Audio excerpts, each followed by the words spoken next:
अस्सलाम वालेकुम। I am Muzammil Pannu. Welcome to pharma. आज जो हमारा टॉपिक है वो है बैक्टीरियल वैक्सीन। तो वीडियो को शुरू करने से पहले वीडियो को लाइक कर दें, चैनल को सब्सक्राइब कर दें।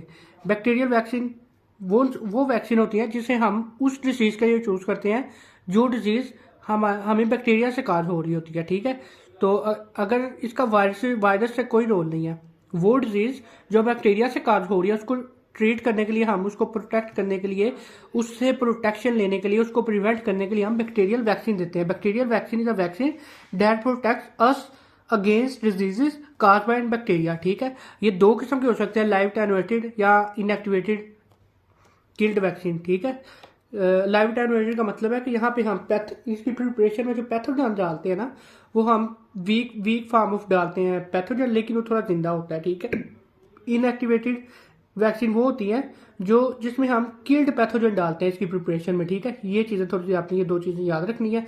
देन इसकी एग्जांपल टाइप्स में आ जाती हैं कि हम इसके अंदर कौन कौन सी जो मेजरली डिस्कस करेंगे। ये तीन जो ज़्यादा आती हैं, इन तीन में से भी ये सबसे ज़्यादा आती है बीसीजी वैक्सीन। ठीक है, तो ये तीनों ऑपरेशन से करनी है, typhoid vaccine, cholera vaccine, then BCG vaccine. ठीक है, टाइफाइड वैक्सीन में हमारे पास क्या आता है, typhoid vaccine protect us against typhoid fever. ठीक है, आगे अब टाइफाइड फीवर क्या होता है हम ये पढ़ते हैं। Typhoid fever is a high fever. इसमें हमारे पास होता क्या है, इसमें हमारे पास सिम्टम में होते हैं टाइफाइड फीवर में हाई फीवर, वीकनेस और फटीग, थकावट वगैरह, एब्डोमिनल पेन, डायरिया और हेडेक है, सर दर्द। ठीक है, ये कैसे स्प्रेड होता है, spread mainly through contaminated food and water.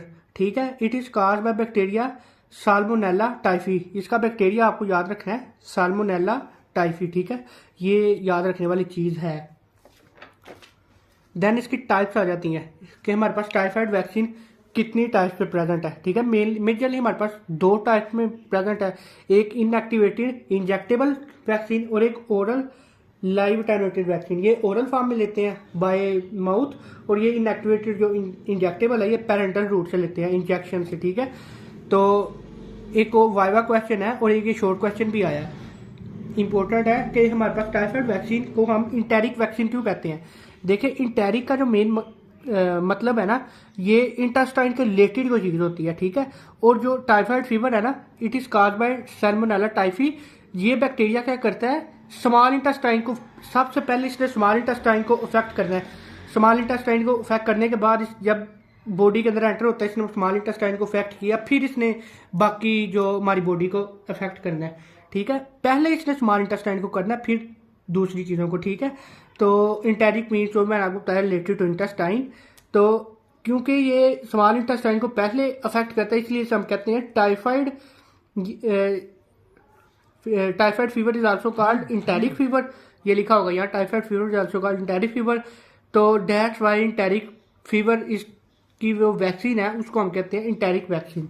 फिर समझ लें कि साल्मोनेला टाइफी से ये जो है कास्ट होता है। साल्मोनेला टाइफी जो बैक्टीरिया है वो हम कैसे हमारी बॉडी में आता है, वो आता है कंटेमिनेटेड फूड से या वाटर से।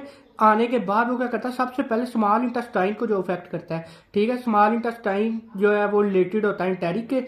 तो टाइफाइड वैक्सीन, इसलिए हम टाइफाइड वैक्सीन को, टाइफाइड फीवर को कहते हैं इंटेरिक फीवर, और इंटेरिक फीवर को वैक्सीन को कम कहते हैं इंटेरिक वैक्सीन। ठीक है, ये आपने छोटा सा जो पॉइंट याद रखना है। देन इसकी डोज कितनी है, इंजेक्टेबल में या इंजेक्शन में इसकी सिंगल डोज होती है, और बूस्टर एवरी 2 to 3 ईयर्स। अगर ज़रूरत हो दोबारा हमें टाइफाइड का जो वो असरात नज़र आए, हम इसे 2 से 3 साल बाद इसकी हमने बूस्टर डोज लगवा लेनी है। ठीक है, अगर ओरल है तो इसके 3 to 4 कैप्सूल्स होंगे और अल्टरनेट डेज। अल्टरनेट डेज क्या होता है, जैसे आज लिया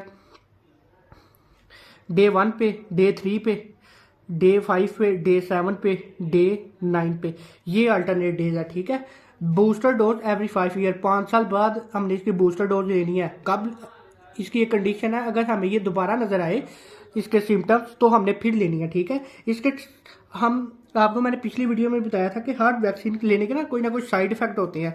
ठीक है, उसका मतलब ये नहीं कि टाइफाइड उस वैक्सीन ने हमारे पे इफेक्ट कर दिया, ये कर दिया, वो कर दिया।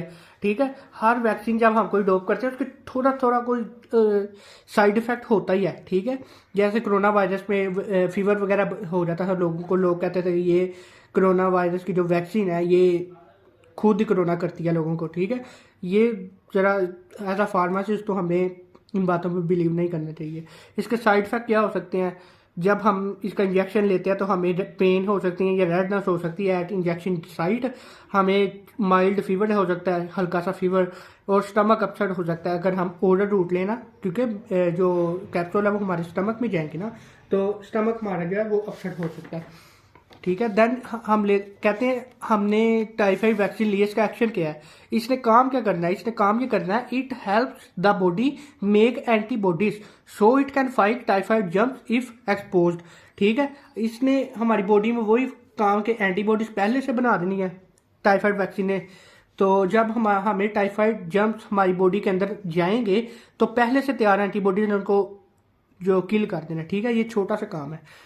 देन हमारे पास आता था cholera vaccine. Cholera vaccine is use to treat against cholera virus, ठीक है, या कोलेरा इन्फेक्शन। कोलेरा, अब कोलेरा क्या है? Cholera an acute diarrhoeal disease cause by vibrio cholera, ठीक है। इसका बैक्टीरिया का है वाइब्रो कोलेरा, ये भी आपने याद रखना है। विच स्प्रेड्स, ये स्प्रेड कैसे होता है? थ्रो कंटेमिनेटेड वाटर और फूड। वो पिछले टाइफाइड की तरह ये कंटेमिनेटेड वाटर की या फूड से ये स्प्रेड होता है। तो आगे हमारे पास इसकी दो टाइप्स आ जाती हैं, एक लाइव टेनुएटेड वैक्सीन, एक इनएक्टिवेटेड किल्ड वैक्सीन, ठीक है। तो लाइव टेनुएट वही केस में हम वीकेंड फॉर्म लेते हैं, और इनएक्टिवेटेड वही केस के अंदर हम अपना किल्ड जो पैथोजन लेते हैं। अगर आपकी उसकी प्रिपरेशन आ जाती है, आप कैसे लिखेंगे? लाइव टेनुएटेड आपने लेना है कि आपने वीकेंड फॉर्म जो ली है, आप अपने वायरस की, आपने एंटीजन की, या आपने पैथोजन की, फॉरिजन मालिक्यूल की वीकेंड फॉर्म लिया, उसको अपनी बॉडी पे इंसर्ट किया है, तो आगे से एंटीबॉडी वगैरह बन गई, ये आपने लिखना है। और इनएक्टिवेटेड में क्या कहना है कि आपने वीक की बजाय किल्ड पैथोजन लिया, ठीक है। बैक्टीरिया यूज वाइब्रो कोलेरा, ये आपने याद रखना है। और यहाँ पे जो वी जो है ना, ये बड़ा लिखना है, और ये सी जो आपने छोटा लिखना है, ठीक है। कोलेरा का एंड पे ना ये ई नहीं आता, ठीक है, लेकिन बैक्टीरिया के अंदर कोलेरा में एंड पे ई आता है, ये आपने बात याद रखनी है, ठीक है। इसका काम भी वही है, it help body make antibodies so it can fight typhoid germs, नहीं यहाँ पे सॉरी आना था कोलेरा जर्म्स, ठीक है। वो मैंने ऊपर वाली लाइन कॉपी कर रहा था तो लिखा गया था। इसकी डोज यूजली क्या होती है? 2 डोजेस, ठीक है, 2 डोजेस। और देनी कैसे है? 4 हफ्तों के बाद, 4 वीक्स अपार्ट। एक आज दी है, एक 4 हफ्तों बाद, ठीक है। इसकी side effect abdominal discomfort, allergic reaction, बहुत रेयर है कि एलर्जिक रिएक्शन हो, ठीक है, बहुत रेयर। किसी को अगर एलर्जी हो तो शायद एलर्जिक रिएक्शन हो जाए, या डायरिया, ठीक है। ये इसके जो है वो साइड इफेक्ट्स हैं। देन हमारे पास ये सबसे इम्पोर्टेंट जो वैक्सीन आ जाती है, और इसमें से बार बार क्वेश्चन भी बहुत आता है कि बीसीजी स्टैंड फॉर क्या होती है, बीसीजी का फुल नाम क्या है। यहाँ हम बीसीजी वैक्सीन को इसको बीसीजी वैक्सीन कहते क्यों है, ठीक है। वो बाकी जो टाइफाइड या कोलेरा है ना, वो तो अपने नाम पे ही बनी हुई है, कोलेरा वायरस पे, और उसके बाद टाइफाइड वायरस पे ऊपर, ठीक है। टाइफाइड इन्फेक्शन या कोलेरा इन्फेक्शन, कुछ भी आप कह सकते हैं। लेकिन जो बीसीजी वैक्सीन है ना, BCG vaccine is use to protect us against tuberculosis TB. Tuberculosis ये आपने लफ्ज सुना हो या ना सुना हो, टीबी आपने काफ़ी हर बच्चे ने सुना होगा, ठीक है। तो ये भी एक कॉमन जो डिजीज़ है। टीबी क्या होता है, फिर भी हम पढ़ लेते हैं। Bacterial infection cause by mycobacterium tuberculosis. इसका बैक्टीरिया क्या है?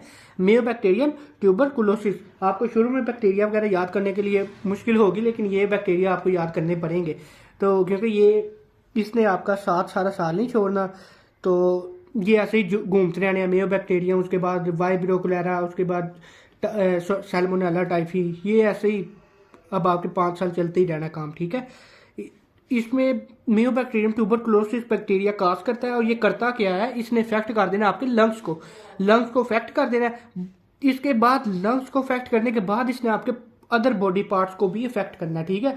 इसने लंग्स को इफेक्ट करने के बाद इसने आपके पूरा रेस्पिरेटरी सिस्टम को अफेक्ट कर देना, ठीक है। इसके जो सिम्टम क्या होता है इसके अंदर? परसिस्टेंट कफ हमारे पास हो जाती है, इसके हमारे पास वेट लॉस, ये परसिस्टेंट कफ या जो कफ है ना, मेन इसका जो सिम्टम है, ठीक है। फीवर हमारे पास हो जाता है रेयर केसेस में, फटीग, थकावट और चेस्ट पेन, ये भी हमारे पास कॉमन है, ठीक है। सबसे कॉमन हमारे पास कफ है, खांसता रहता है पेशेंट, खांसता रहता है, ठीक है। देन हमारे पास टाइप आती है, इसकी एक ही टाइप है, लाइव टेनुएटेड बैक्टीरियल वैक्सीन। इसके अंदर हम प्रिपरेशन में क्या करेंगे? जो एक weak form of bacteria use करेंगे, ठीक है। देन हमारे पास आ जाता है बीसीजी स्टैंड फॉर। बीसीजी की फुल फॉर्म क्या है? Bacillus Calmette गावरिन। ये थोड़ा मुश्किल है लेकिन करना पड़ेगा आपको, ये इंपॉर्टेंट, बहुत इंपॉर्टेंट चीज है। Bacillus Calmette Guerin, bacillus Calmette Guerin. आगे हम इसको पढ़ते हैं कि इसको हम बैसिलस कालमिटी गावरिन कहते क्यों है, लेकिन फिलहाल आप ये याद रखें। इसके अंदर बैक्टीरिया कौन सा यूज होता है? मेयोबैक्टीरियम बोविस। इस फैमिली के बैक्टीरिया यूज होते हैं, ठीक है। मेयोबैक्टीरियम बोविस में बहुत सारे बैक्टीरिया होते हैं, ठीक है। अब यही बैक्टीरिया टीबी के रिलेटेड जो कास होता है उसको हम मेयोबैक्टीरियम ट्यूबरकुलोसिस कहते हैं। हम ये भी कह सकते हैं कि मेयोबैक्टीरियम बोविस में फैमिली में बहुत सारे बैक्टीरिया होते हैं, उसमें से एक बैक्टीरिया है मेयोबैक्टीरियम ट्यूबरकुलोसिस, ठीक है। आप ये लिख दें, आप ये लिख दें, दोनों बेटर है, ठीक है। अगर कोई जो न्यू कमर है वो पहली बार पढ़ रहा है, उसको बैक्टीरिया याद करने में मुश्किल हो रहा है, तो वो यही याद रख ले, मेयोबैक्टीरियम ट्यूबरकुलोसिस, ठीक है। इसकी डोज क्या है? ये सिंगल डोज देनी है इसकी, क्योंकि लाइव एटेन्यूएटेड आपको पता है 1 से 2 डोज पे ही काम चल जाता है। उसके बाद हमें बूस्टर डोज कोई नहीं चाहिए, ये हमारे पास वैसे ही हो जाता है। देन हमारे पास आ जाता है ये एक छोटी सी लाइन है, वाई नेम बीसीजी। इसको हम बीसीजी क्यों कहते हैं? इसको हम ट्यूबरकुलोसिस जो है वो भी कह सकते थे वैक्सीन, लेकिन इसका नाम जिसने रखा है ना वो साइंटिस्ट थे कालमिटी एंड गावरिन। इन दोनों ने अपने नाम पे इस वैक्सीन का नेम रखा था, named after the discovery scientist Calmette Guerin who develop it. इसकी वजह से इसको कालमिटी गावरिन वैक्सीन कहा जाता है, या बैसिलस कालमिटी गावरिन कहा जाता है, ठीक है। Bacillus refer to the rod shape mycobacterium M bovis, ठीक है। इसमें वही मेयोबैक्टीरियम बोविस जो इसके अंदर जो बैक्टीरिया यूज होता है उसकी वजह से हम इसे जो बोविस का नाम बैसिलस देते हैं। बैसिलस जो है रोड शेप बैक्टीरिया है, रोड शेप, ठीक है। तो ये आपने एक बात याद रखनी है, इसको बीसीडी वैक्सीन को बीसीडी वैक्सीन क्यों कहते हैं? आपने ये कहना है कि ये साइंटिस्ट थे एक दो, कालमिटी और गावरिन, उन्होंने अपने नाम पे ये रखी थी क्योंकि उन्होंने वैक्सीन खुद बनाई थी। तो ये एक छोटा सा वाइवा पॉइंट ऑफ व्यू था जो क्लियर करना बहुत ज़रूरी था। लेकिन ये शॉर्ट क्वेश्चन वगैरह में नहीं आता, लेकिन वाइवा में काफ़ी ज़्यादा पूछा जाता है, इस साल भी काफ़ी पूछा गया है। इसके साइड इफेक्ट क्या होता है? अगर हमने इसकी ली है डोज बीसीजी वैक्सीन की, साइड इफेक्ट क्या है? इसने हमें स्वेलिंग कर देनी है इंजेक्शन साइड पे, माइल्ड अल्सर, नोजिया, वॉमिटिंग कर देनी है, ठीक है। इसकी स्टोरेज क्या है? ये 2 to 3 डिग्री सेल्सियस टेम्परेचर के अंदर ये स्टोर हो सकती है, ठीक है। ये था हमारा आज का लेक्चर। अगर आपको पसंद आया हो तो लेक्चर को लाइक करें और चैनल को सब्सक्राइब करें। अगर आपका कोई भी क्वेश्चन है तो आप बिला झिझक कमेंट में पूछ सकते हैं। अगर आपको इसके नोट्स वगैरह चाहिए हो तो डिस्क्रिप्शन में इंशाल्लाह व्हाट्सएप ग्रुप का लिंक डाल दूंगा, नहीं तो मैं अपना नंबर डाल दूंगा, आप मुझसे कॉन्टैक्ट कर सकते हैं, मैं आपको प्रोवाइड कर दूंगा। Thank you.